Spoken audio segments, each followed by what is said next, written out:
Seenaan jireenyaa fi bu'aa bahii Maayikil Taayisan seenaawwan ispoortii addunyaa keessatti warra baay'ee nama barsiisan, nama rooraasanii fi dinqisiisoo ta'an keessaa tokkodha. Jireenya isaa lola riingii. Lola riingii keessaa qofa osoo hin taane lola jireenya guyyaa guyyaan guutamedha. Seenaa jireenyaa fi bu'aa bahii isaa bakka gurguddoo afuritti qoodnee yoo ilaallu tokkoffaa ijoollummaa fi guddina ijibbaata. 1966 hanga 1980 Maayikil Taayisan kan dhalate waxabajjii 30 1966 magaalaa Niiwoork naannoo hiyyeessotaa fi jajjuu taatetti. Ijoollummaan rakkisa. Abbaa malee haadha isaatiin guddate. Naannoo yakkaa fi hammeenyaan guutamte keessatti guddinni isaa baay'ee ulfaataa ture. Mucaa sodaataa fi qaanfataa waan tureef ijoolleen biraa isatti qoosu turan. Marii yakkam. Sababa kanaan ija jabina uummachuuf jecha jireenya daandii fi hattoota hedduu galoo keessatti makame. Umriin isaa 13 hin guutin si'a 38 ol poolisiidhaan qabame mana sirreessaa ijoollotaatti deddeebi'eera. Jireenya kan jijjiire. Osoo mana sirreessaa ijoollee jiru ogummaa booksii jalqabe. Achitti leenjisaa gameessa Kaasdii Amaatoo jedhamuun argame. Kaasdii Amaatoon Taayisan mana isaa geessuun akka kuruphee isaatti manatti galchee booksii qofa osoo hin taane naamusa jireenyaa barsiise. Taayisaniif akka abbaa ta'ee fi wajjin jiraachaa turan. Lammaffaa ol guddinaa fi addunyaa mo'achuun 1985 hanga 1989 milikni isaa inni riingii keessaa baay'ee saffisa, humna cimaa fi sodaa kan uumu ture. Goobana dargaggummaa bara 1985tti dorgommii piroofeeshinaalaa jalqabe. Gootota booksii hedduu daqiiqaa muraasa keessatti kuffisuun dhufe.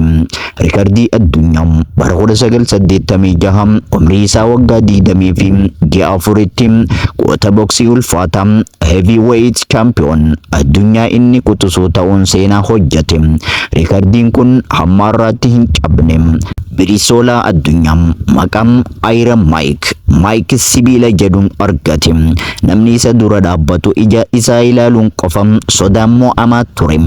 Kufaatiif sadaffaa. Kufaatii fi bu'aa bahii jireenyaa isaa 1990 hanga 2005 yeroo hunda milkaa'inni olaanaa yoo of eeggannoo dhabe kufiinsa fida. Taayisan jireenya jeeqamaa keessa seene.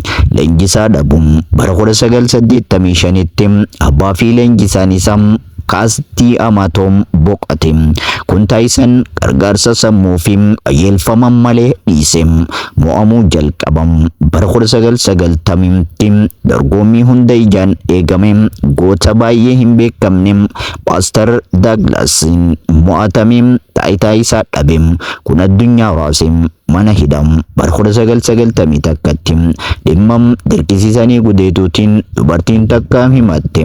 1992tti waggaa 6 hidhame. Waggaa 3 booda dhiifamaan ba'e. Dhimma gurra ciruun 1997 erga hidhamee ba'ee booda dorgommii Ivaander Hoolifiild waliin taasisan irratti ariitochuu dadhabuun gurra Hoolifiild ciniinee kute. Kun seenaa isaa keessatti gurraachummaa guddaa fide. Yeroo muraasaaf booksii irraa akka dhorkamu taasise. Kasaaraa maallaqaa. Taayisan jireenya isaa keessatti doolaara miliyoona 400 ol argatu iyyuu bittaan qabeenya garmalee.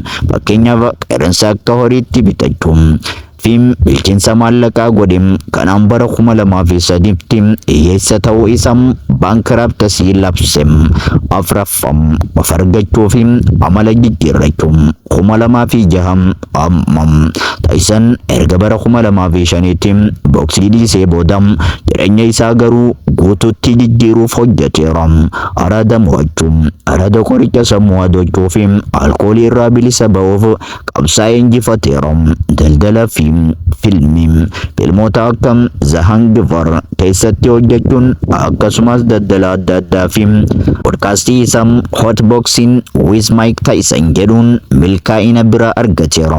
Dhaamsa sammuu Tyson inni har'a nama aarii qabu osoo hin taane nama tasgabbaa'aa falfala jireenyaa dubbatu, wala jireenyaa kaa'u fi turree jireenyaa nama agarsiisu waa'ee dogoggora isaa barsiisaa tureera. Seenaa Mike Tyson kan nu barsiisu inni guddaan kufuu kee osoo hin taane kufanii ka'uu danda'uu keeti. Tyson hiyyummaa keessaa ka'ee goota addunyaa ta'e, achiinis gara lafaatti kufe, lafaas deebi'ee ka'e, namummaa tasgabbaa'aa ijaarrate, fakkeenyummaa guddaa ta'e addunyaarra jira. Share, like, subscribe.